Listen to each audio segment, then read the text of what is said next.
Welcome back here mga ka-family. To this video may gagawin tayo ngayon na gumawa tayo ng vanilla cake.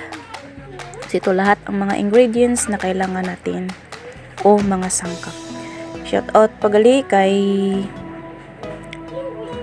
E99 o bike tayo, Dancel TV.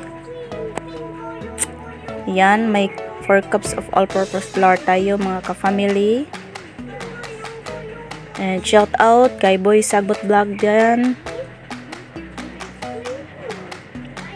kay Lino Madaiton and Lowy Madaiton. Shout out sa inyong lahat dyan. Ayan, may 3 sachet of open verse 3 ang ginagamit natin mga ka-family. So yan, bubuhos lang natin lahat yung 3 sachet ng verse 3. Ito lang lahat ng mga ingredients na gagamitin natin. Simpleng pagluto ito sa vanilla cake chiffon. Yan, calamite or baking powder 9 tablespoon ang kailangan natin. Yan, nilagay ko lang po dyan sa sa cup para mas mabilis magawa Then mix para mahalo yan ang mga ingredients na una natin nilagay kanina. Verse 3 and calamite. Then we add 1/2 cup of cooking oil lang gamit natin. Pwede lang gumamit po tayo ng buttered or margarine. Ayan, 1 tablespoon of vanilla ang kailangan natin. Then 3 cups of brown sugar. Pero titikman natin mamaya mga ka-family pag hindi tayo matatamisan sa lasa, so pwede tayo magdagdag mamaya ng sugar. Mix well para mahalo lahat yung mga ingredients.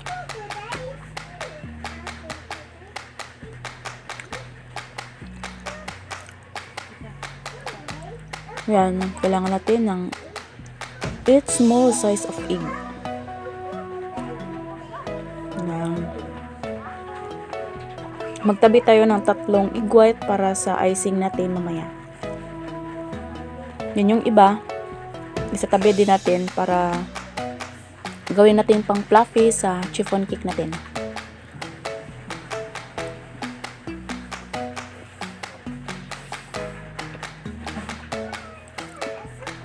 Yan. Ganito lang ginagawa ko mga ka-family.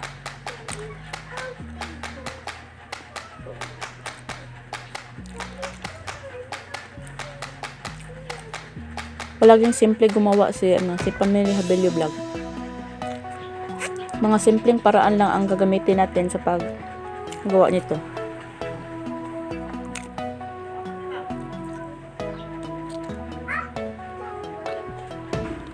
Ayan. Then mag-add tayo ng 1 and 1/2 cup of water.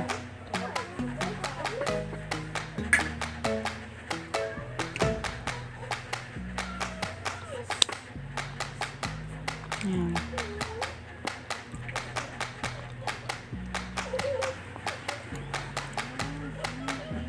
Shout out sa lahat ng mga YouTuber dyan, sa lahat shout out po sa inyo. Then i-mix natin para mahalo ang lahat ng mga ingredients na nilagay natin sa ating vanilla chiffon cake.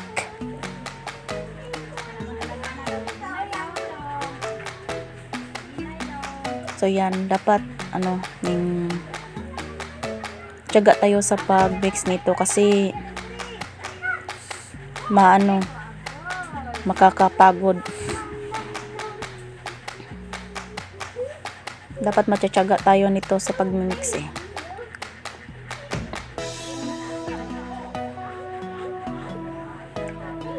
So kailangan natin mag-add ng 1 kutsarang o 1 tablespoon of margarine. Nag-add po ako ng margarine.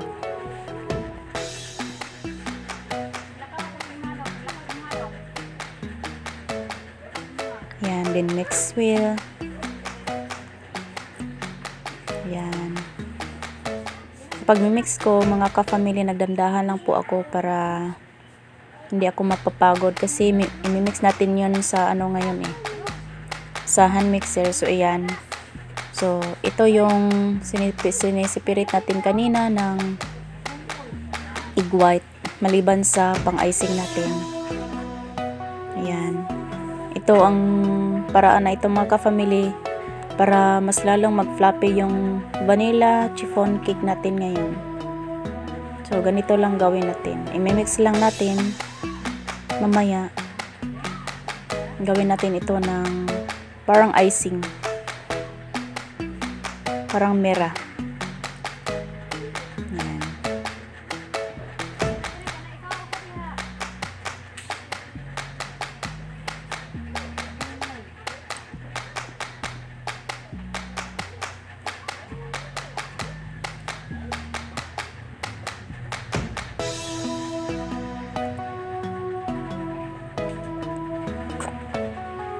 So ayan, yan ang consistency ng kailangan natin.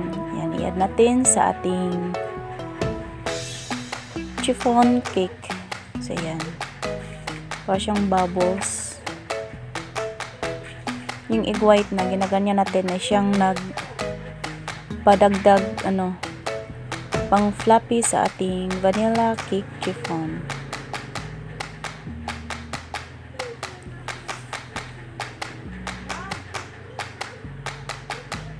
Yan, ito lang. So, yan. Nakita nyo mga ka-family, i-mix lang natin sa hand mixer. So, ganito lang ginagawa ko mga ka-family para mas lalong ma-fluffy yung natin, chiffon cake.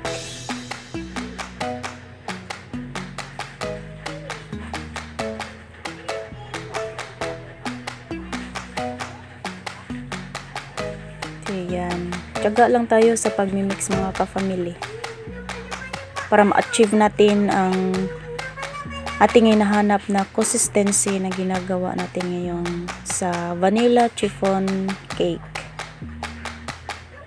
Ayan.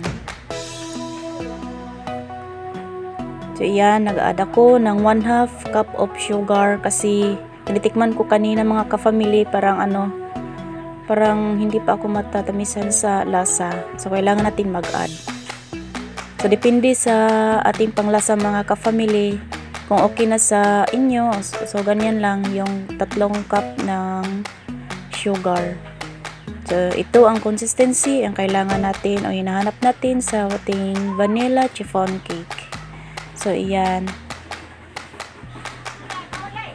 Sa steamer. So, iyan. Binabrushan ko na po yun ng cooking oil ang pan natin.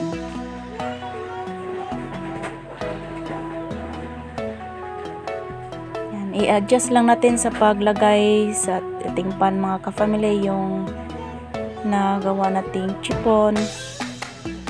Yung mini-mix natin, i-adjust lang natin kasi madami to Kailangan pa nating magamit ng isang pan. Yung maliit na pan, pwede.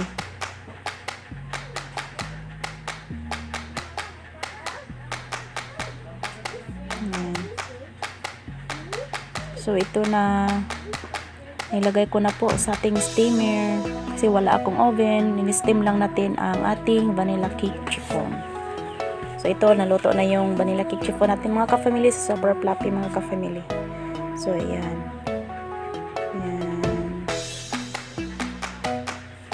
So, ito na ang pangalawang chiffon natin. So, ito. Ayan. Ayan, ito. Yung pangalawa. Super fluffy. Ito yung una. Ayan.